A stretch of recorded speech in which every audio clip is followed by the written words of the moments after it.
The running back position for the Philadelphia Eagles on this 2023 kind of like training camp environment, in my opinion, it's going to be one of the to-watch position groups. There is a lot of names here, right? A lot of guys with a lot of athletic ability. A lot of guys with a lot of question marks if we're going to be real. And simply put, man, our division foes are looking at us going, oh man, they lost their right guard. They lost one of their important backup players in Andre Dillard. And now they're trying to replace the production of Miles Sanders. And I really want to start the conversation off right there and discuss that fact. The 259 rushing attempts that Miles Sanders had on the season, that was the 15th highest mark in franchise history.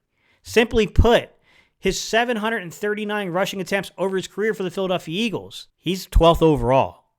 Only 11 other players have toted the rock more than 700 times in their careers for the Philadelphia Eagles. So, I get the concern, I get the worry surrounding Miles Sanders because let's be real, between the tackles, just running the football, that was an explosive football player. He did some things for you. But some of us have been around for a while, man. We know what happened. As great as Miles Sanders was and as exciting as a player as he was to watch, I mean, he struggled to play on third down. You got to be more solid than what he was in pass protection. You have to be able to be more of a receiving threat than what he turned out to be post his rookie year.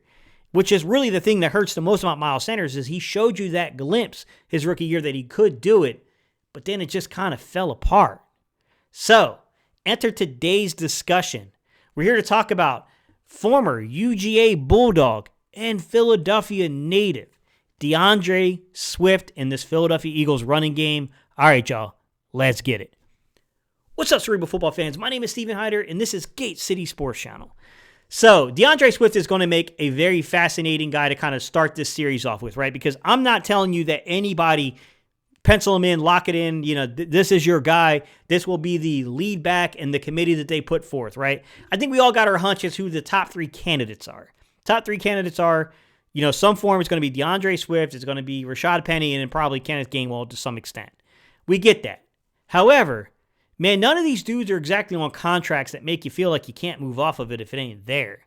None of these dudes are guaranteed crap, in my opinion. Everybody in the group here, Boston Scott offers you something. Trey Sermon offers you something. It's not just those three guys at the top of the list. With that said, DeAndre Swift does resemble the dude that he's stepping in for a little bit. Let's be honest and open about that athletically. Simply put, when you go back and you look at how these young men tested, there are some similarities between guys like DeAndre Swift, Miles Sanders, and Kenneth Gainwell. You can definitely get a feel for the type of back that they are. 4.48 40 for this young man, with a 1.59-10 split, a 2.64 20 split, a 35.5-inch vertical, and a 121-inch broad jump. DeAndre Swift was a very athletically gifted young man. He tested that way at the combine. Fast forward and let's take a look at who he's replacing and what he did, what he put up at the combine. Miles Sanders put up a 4.49 40 with a 1.57 10 split, a 2.61 20 split, a 36-inch vertical, and a 124-inch broad jump. Athletically speaking, there's some very similar comps here. We can kind of see it really easily by the numbers. We can make some adjustments here to say like, hey, Miles, pretty good first step, kind of maintained it all the way through to the second step. Maybe he doesn't have that true... Yeah, well, Miles Sanders had breakaway speed. Let's just be real. Miles Sanders absolutely had breakaway speed. With that said, you go look at Kenneth Gainwell, another guy, another one that athletically tested very similarly. Kenneth Gainwell at 4.47 40 with a 1.62 10 split, a 2.57 20 split, a 35-inch vertical, and a 121-inch broad jump. Athletically speaking, when you look at these young men, they test it similarly. Now, I will say that we don't know what DeAndre Swift's lateral movement numbers are. I can't find that, to be honest, guys. I don't think that he actually put those drills up for us to see. I will say that Kenneth Gainwell was not impressive laterally, to be honest with his numbers. And to be fair, Miles Sanders was very impressive laterally.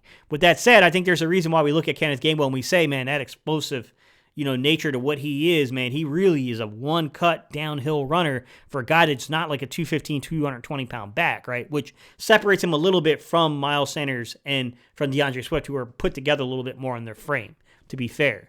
With that said, we can see that these guys resemble each other. It makes a little sense here what they're trying to do, right? They're trying to get that guy that resembles something, but maybe is a little bit more of a complete running back. And I'll be honest with you right now. I don't care if you got Miles Sanders back there. I don't care if you got Kenneth Gainwell back there. I don't care if you got DeAndre Swift back there. Truth be told, and pass protection, you got concerns no matter who's back there between those three players. Anyone telling you differently ain't watched the film. Like, there's going to be concerns there. Like, no matter who it was, whenever they brought back Miles Sanders, now they're moving forward, obviously, with DeAndre Swift, or if Kenneth Gainwell starts grabbing momentum or whatever, those dudes, if they're going to be 3 down, running backs in this league, they're going to have to be better in terms of their pass pro. I'm just going to be honest about that. With that said, what I think Kenneth Gainwell and what I think DeAndre Swift give you in particular is the ability to catch the football with more consistency out of the backfield than what Miles Sanders did. And it is disappointing because, man, Miles Sanders gave you hope his rookie season that, oh boy, they might have found something here. It dissipated. It went away. It sucks. I really wish that the story went differently there.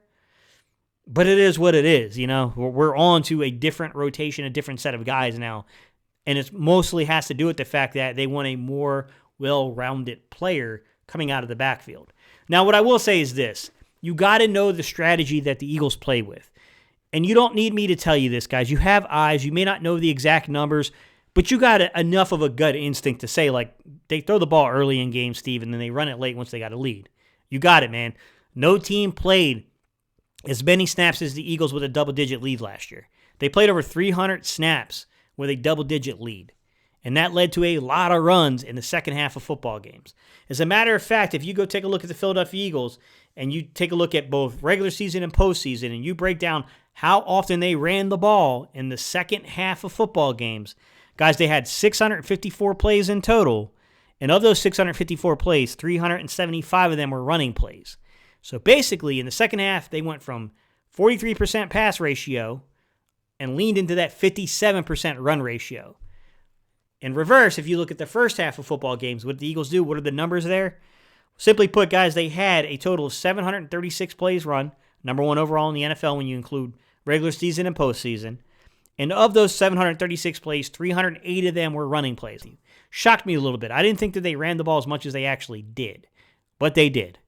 With that said, that ratio is still, when you include regular season and postseason, 58% pass, 42% run, kind of flipping those numbers. And to be real with you, if you take away the postseason where we just absolutely demolished our first 2 opponents, and you just do regular season, it's actually 60-40 pass to run. So you can see the numbers worked away on them. They pass it early, they run it late. The playoffs do give us some complexity to evaluate and say that it's really about when they get a double-digit lead on you, they bring the hammer. It's time to hammer you. It's time to take away your will to want to win a football game. That's what they like to do.